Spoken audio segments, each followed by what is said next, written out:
Untuk selanjutnya, setiap kelompok itu maju ke depan mempresentasikan hasil dari KPD yang sudah kalian buat. Ada 6 kelompok, tapi nanti yang maju 4 kelompok saja sebagai perwakilan dari KPD yang kalian buat. Kan hanya ada 4 ya, tapi kelompoknya 6, jadi 4 aja cukup. Terus satu kelompoknya itu yang maju 2 siswa saja untuk mewakili kelompok masing-masing ya. Bisa terima? Untuk kelompok pertama atau LKPD yang pertama, siapa yang mau maju? Oh ya, oke, Mas Tri, please jawab. Bisa dikirim kalian? Ya, oke, dah, saya dulu ya. Yang mana?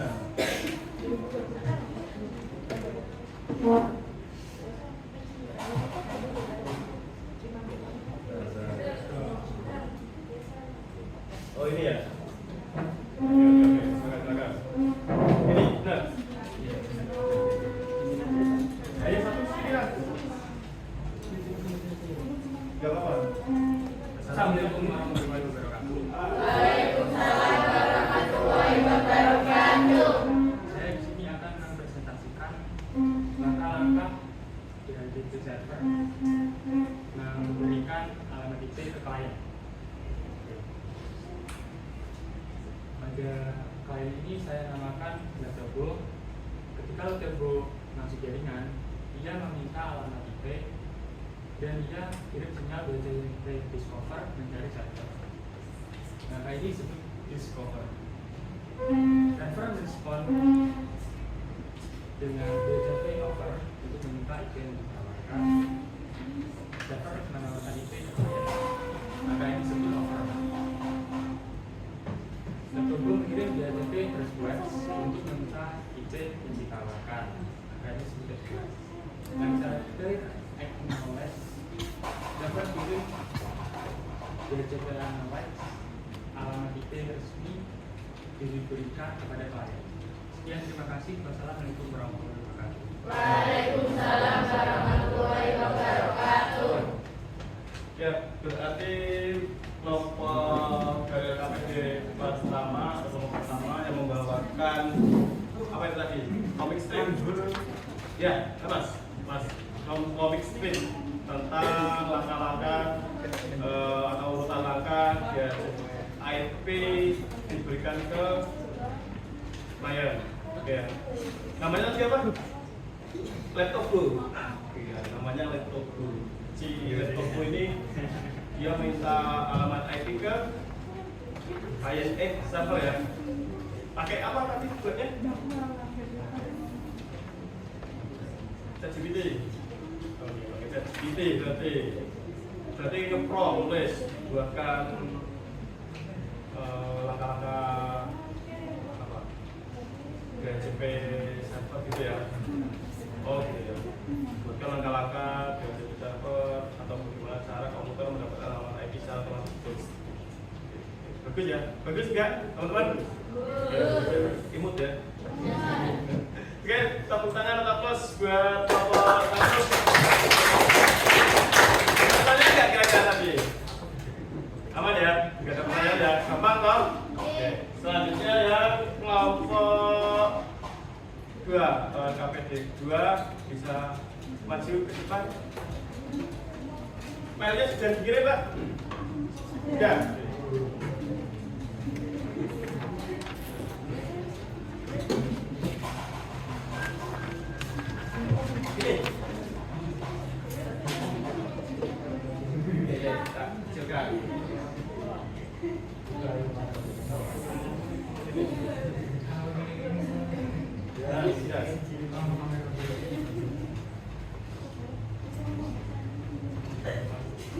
Assalamualaikum warahmatullahi wabarakatuh.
Namun DHCP menawarkan banyak keuntungan, ada beberapa kelemahan dan tantangan yang perlu dipertimbangkan saat mengimplementasikannya.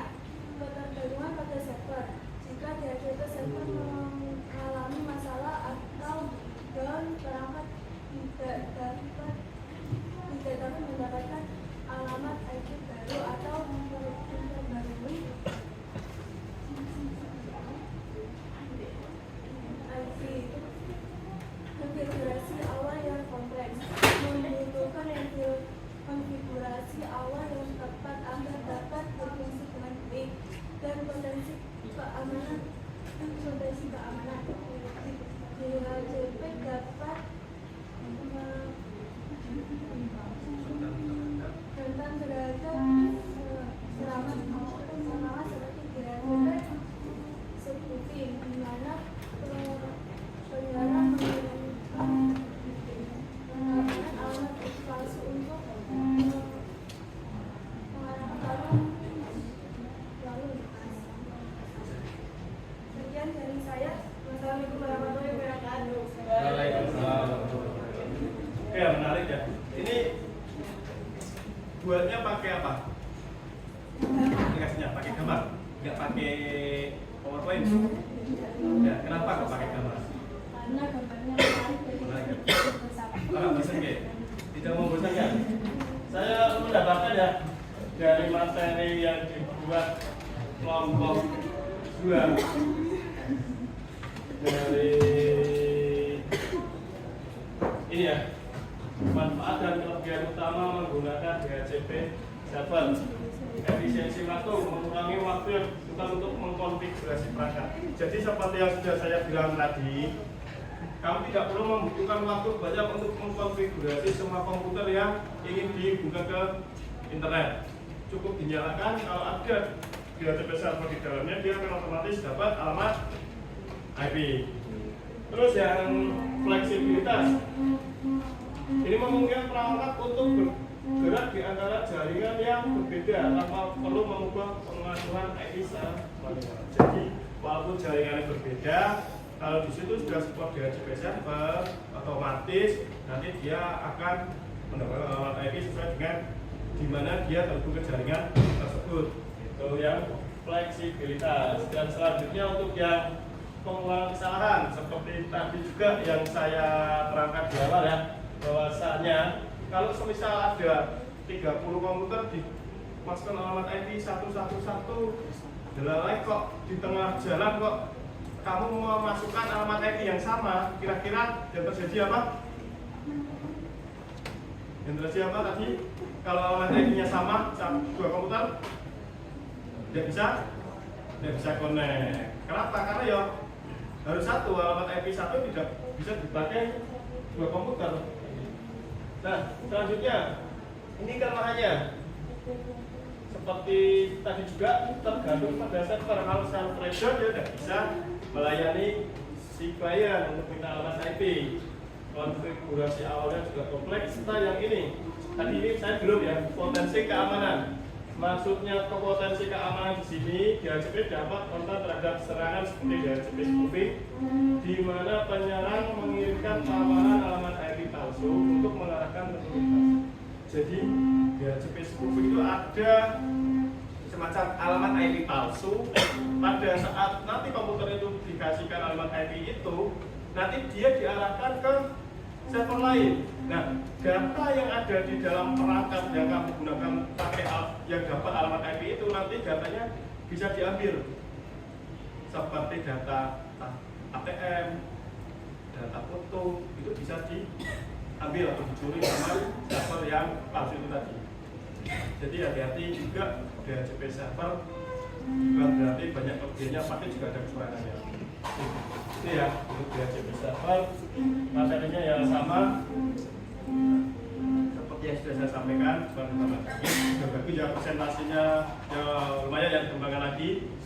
Untuk tugasnya juga tampilnya sudah bagus, juga nggak membosankan. Ya, tepuk tangan buat KPD yang kedua.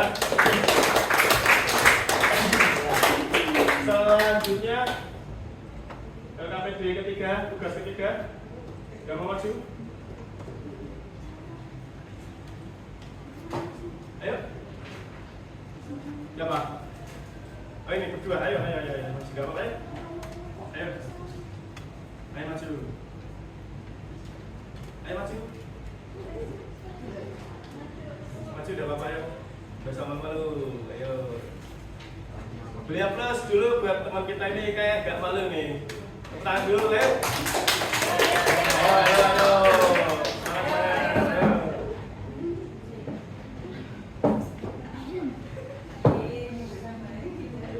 Yang memenangkan siapa? Yang diri siapa? Hah?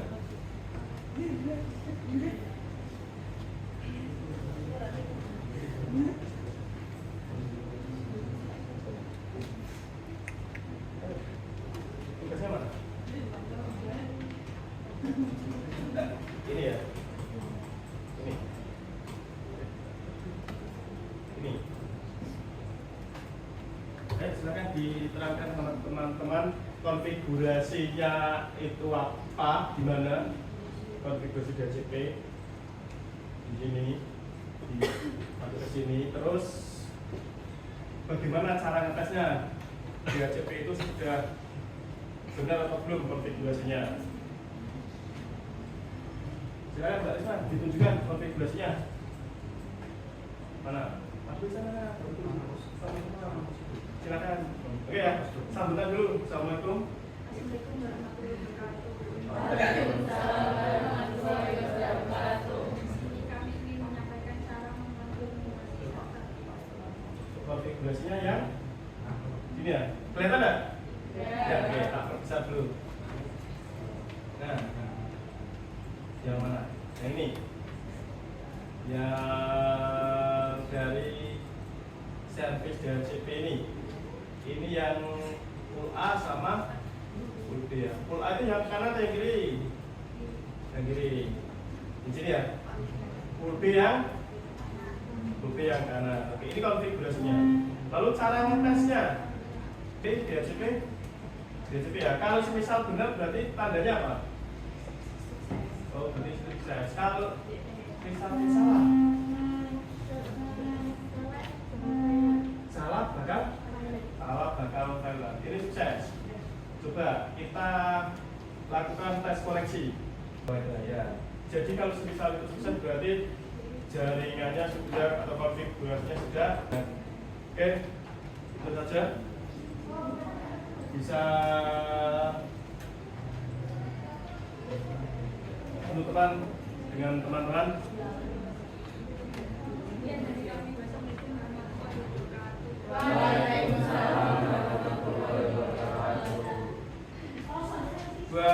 Oke, aplaus buat teman kalian dari maju yang sangat luar biasa. Oke ya, yang terakhir nih, yang kelompok apa KPB 4, siapa yang mau mewakili? Kamu? Siapa? Berdua? Oke, silakan aja Mas Yus. Silakan. Sudah dikirim filenya? Oke, sudah dikirim filenya. Ini ya. Ini sudah. Ini bukan? Iya. Oke, silakan. Silakan waktu dan tempat dipersilakan. Ini ya.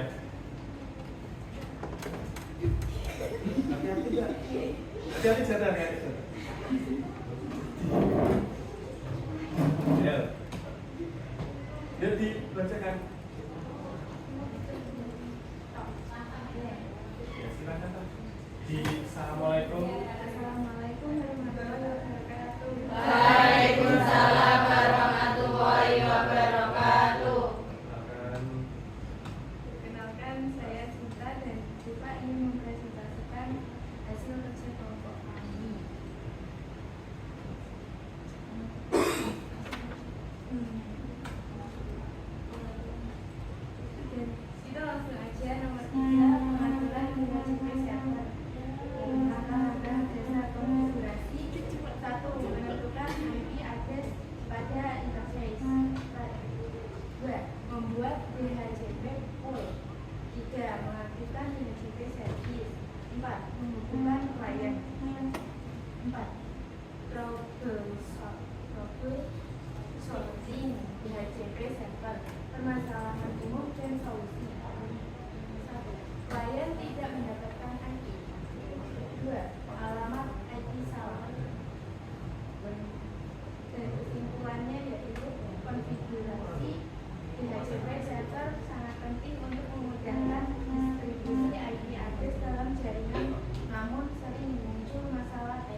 Ya, singkat, padat, dan jelas sekali.